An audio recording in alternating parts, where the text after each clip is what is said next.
And thank you very much for the invitation to present today as well. I'm really pleased to have the opportunity to talk to you about a topic that I'm very passionate about. This is one of my favorite topics within skill acquisition. I hope we're going to have a good Q&A afterwards, but if you have further questions or if you're watching this later on YouTube, my contact details are on the screen and please feel free to reach out to me. Now, most of the research on skill acquisition focuses on the coach. How does the coach design better activity? How can a coach deliver better feedback? But today I want to focus on the individual learner. So what can the learner do to accelerate his or her development? Here's my take-home message. The individual who is good at learning, what I'm calling the skillful learner, is more likely to become a skillful gymnast or a skillful footballer or cricketer or softball player, or boxer or hockey player. We want to develop skillful players. Players who feel that they are skillful are more likely to stay playing the game. Players who are more skillful are more likely to progress within the sport. So to help develop skillful players, I'm suggesting that we as coaches need to concentrate on how players are practicing. How do they think? How do they act during a practice session? Because not all practice is equal. Players have a major influence on how much they learn within each session by the way that they think and the way that they act. Think about a young person that you coach who, because of the way he or she thinks and acts inside training sessions, gets as much learning as they can out of every session.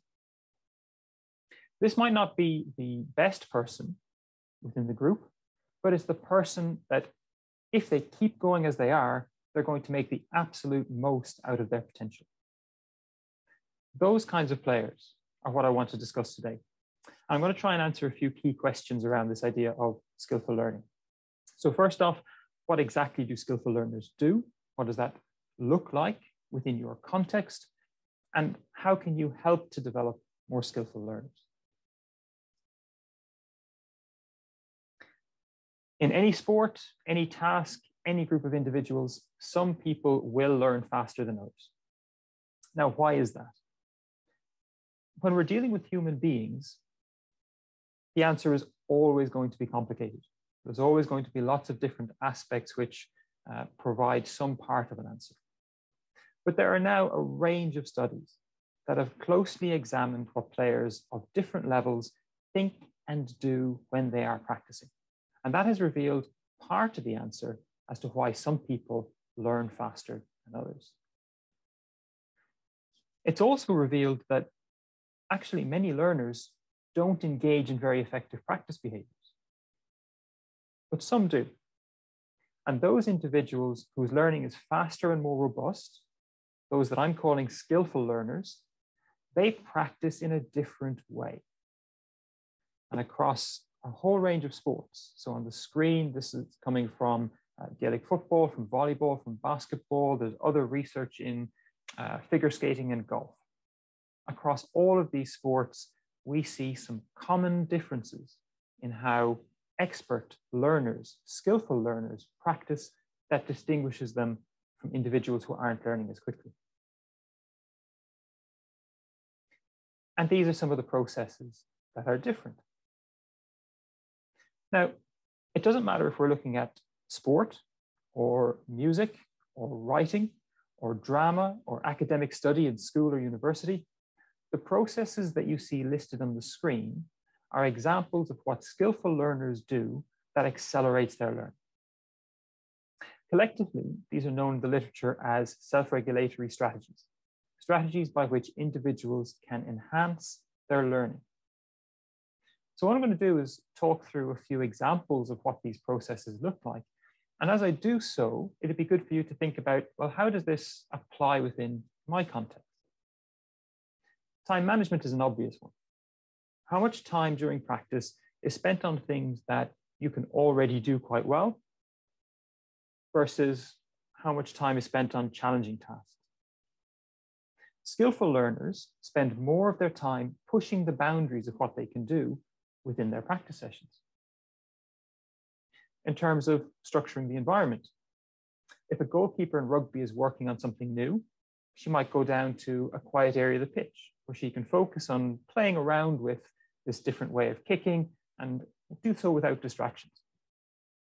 If that same kicker is interested in testing how well she's learned what she's been working on, well, she might go to a busy section of the pitch or go down to a section where there's lots of distractions around, so she can concentrate on shutting out those distractions and delivering a performance.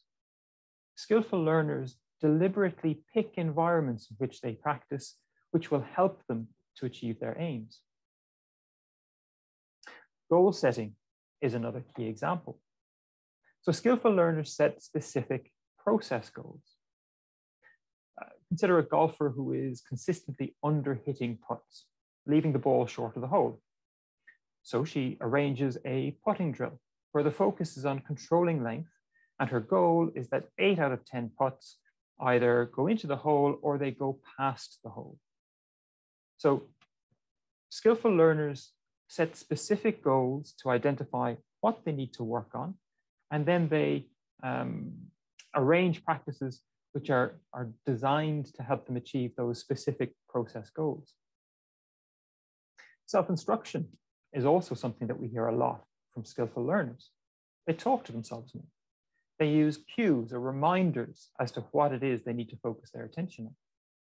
Our golfer might say, give it a chance, reminding herself that a putt that lands short can never make the hole, so she's using just a little cue to remember what it is that she needs to do. Or it might be more specifically related to some other aspect of the movement. But self-instruction is something that we hear a lot when we are dealing with skillful learners. Help seeking? Absolutely. Skillful learners more often reach out to coaches, to other athletes to confirm that they're on the right path with what they're doing, or to ask for advice on what or how to practice, or even just be more attentive in observing what other people are doing. Skillful learners apply consequences. So thinking about our golfer again, she might think, if I make 8 out of 10 putts, I can spend 5 minutes trying that Phil Mickelson shot out of the bunker. If I don't, I'm going to work on this for a little bit more. Critically, it's the learner who decides what an appropriately challenging standard is and what an appropriate consequence is. That doesn't get imposed from the outside. It's the learner taking responsibility for setting those consequences. Task strategies, typically more sport specific. Amplification of error is a nice example. So if a learner makes a particular error and it's relatively new, they're exploring the skill, well, then they might repeat and exaggerate that error before then performing the appropriate action. Because amplifying the error and comparing that to the action they're looking to perform gives them the ability to more easily distinguish between the two, to understand the feeling of the movement that they're looking for. Or another task strategy might be to perform an action with the eyes closed, again, to help them to tune in to what this movement should feel like. Skillful learners have a broader range of answers to the question, what can you do to help you learn this task? And it's not the case that they will do all of these strategies all of the time, but skillful learners are picking appropriate strategies that are helping them to learn the task at any moment. Self-monitoring, it just refers to how skillful learners tend to be tuned into what they're doing, and they're able to connect their movements to the outcomes. Thinking back to our golfer, why did that putt end up short? Was it the length of the backswing? Was it the acceleration through contact? What happened there exactly? Skillful learners are more likely to give specific answers to the question, why did that happen? Both for positive actions and for errors. So across all of these domains, skillful learners have been shown to make more and more sophisticated use of all of these processes than less effective learners. So we know that some people learn faster than others. We know that the reason why some people learn faster than others is because of the specific processes that they use, the task strategies, the goal setting, the help seeking. A really important question is whether individuals can learn to be a more skillful learner. I draw on two sources to answer this question. So first of all, I have run consultancy sessions with a range of coaching groups and academies where we talk about their experiences of players through their development. And one of the questions I ask is, have you noticed a player who initially was not very effective at practicing, but by the end of their time with your group had become much better in terms of how they manage their practice, much better in terms of their thoughts, their actions, their practice behavior? And the answer is always yes. People can think of specific examples of where individuals have changed. And that's supported by the experimental literature that you see on the screen. So research that has explicitly tried to teach these processes, teach how to practice to individuals, has then looked at, okay, does that improve their learning in the sport? And does that improve their future practice behavior? The research that I've got listed on the screen comes from physical education settings, it comes from adolescents engaged in team sports, and it comes from high-performing adolescent golfers at an academy setting. And in all of these contexts, explicitly teaching individuals how to practice can accelerate their learning, and it improves their practice behavior down the line as well. So they're learning how to learn their sport more effectively. So a really important question for coaches to consider is, do you go beyond teaching athletes what to learn? Do you go beyond teaching them the sport? Do you teach your athletes, your players, how to learn? How do you do that? Now, there are different ways that you can teach individuals how to learn. You might find an athlete using self-talk within your session. And so you could praise that and you can ask them about how they could use similar self-talk in another activity. So we'll call that opportunistic development. You see a moment, a teachable moment, and you act upon it. But you could also take a more structured approach.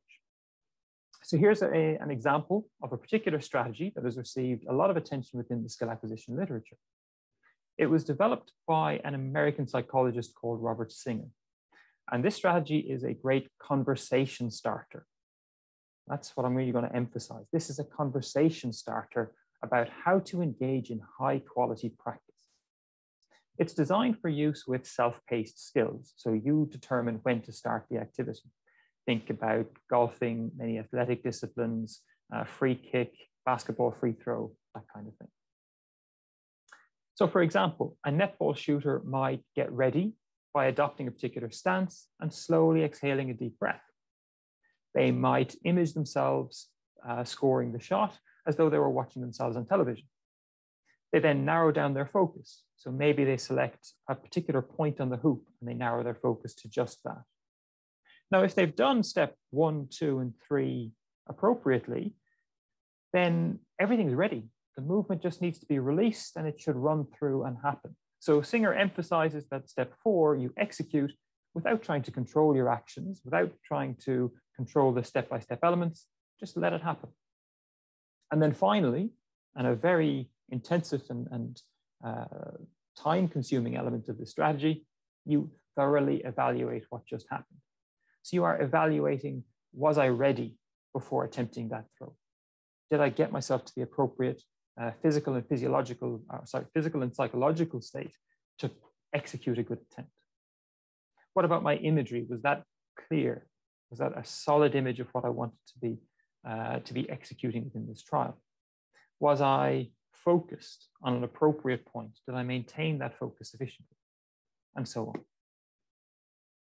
I've written more about this particular approach in a blog for Athletics Ireland, and the QR code on the screen should take you there. But one of the reasons I really like the strategy as an introduction is because there are so many ways that you can individualize the strategy. So there are many different ways to get ready. Different individuals can decide upon different steps that they might take to get them physically and mentally ready to perform. Likewise with imagery. Are you going to look from an external perspective, as though you're seeing yourself on television, or from an internal perspective, what you see looking through your own eyes? Or are you going to concentrate on the feel of the movement rather than a visual image? So there are lots of different ways that an individual can play with and develop an individual strategy. But the Singer's 5-step routine, it gives a really nice framework to start with that. Now, the idea is not that all athletes will now execute all 5 steps on every single attempt from now on. Instead, learning to apply this strategy provides coaches and athletes with a common framework around which they can discuss what does quality practice look like, what are the different aspects that could be included, and together you can evolve an individual approach to quality practice from there. Singer's 5-step approach might be familiar to anybody who has come across performance routines. And if an athlete has a routine to help them perform in competition, then they definitely have some of the mental skills around focusing and imagery that will help them to learn more effectively. You just apply these mental skills in a slightly different way. So for example, when performing, your imagery might be more focused on the outcome, it might be more holistic. Whereas when learning, you might be more specific in your imagery, and it might be more targeted towards a specific technical element. In competition, your evaluation is likely to be quite brief because you have to get back in the game. Whereas during practice sessions, the evaluation should be extensive.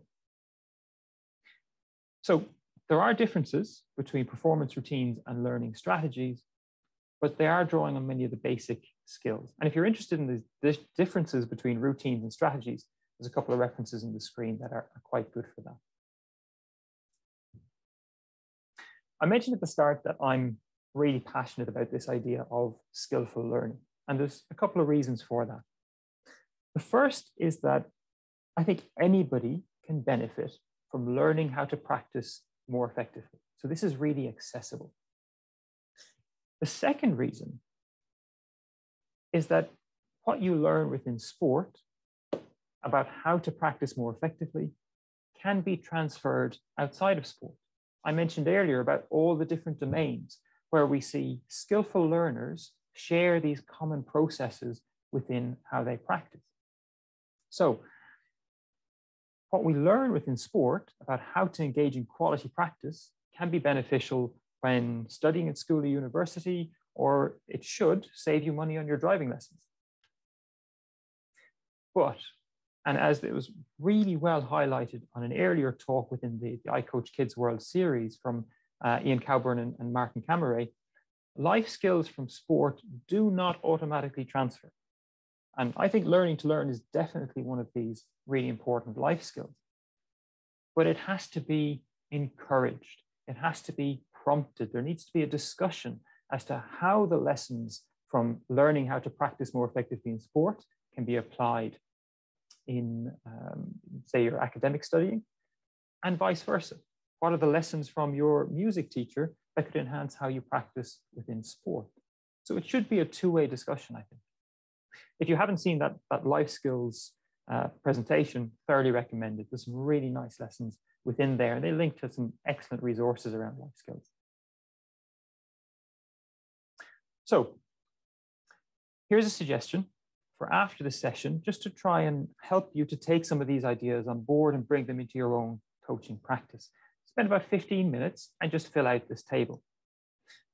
I'm very confident that if I came along and watched one of your coaching sessions, I would find lots of examples where you already teach players how to learn to some extent. So hopefully today has given you some ideas about how you could do this even more, how you could enhance what they're doing. And likewise, I'd encourage you to think about what you currently do to transfer ideas about how to learn from sport, and encourage your players, your athletes, to apply those lessons about quality practice outside of sport. So I'll finish on my wrap-up message as well. If we concentrate on developing skillful learners, I think we will increase the likelihood of developing skillful players. And there's a range of processes that I've identified that skillful learners show across lots of different domains. These can be taught, these should be taught, and we should encourage learners to transfer this beyond sport as well. If you're already developing skillful learners, I'd love to hear examples from you. If after this presentation you decide to explore this more, again, I'd love to hear how you get on.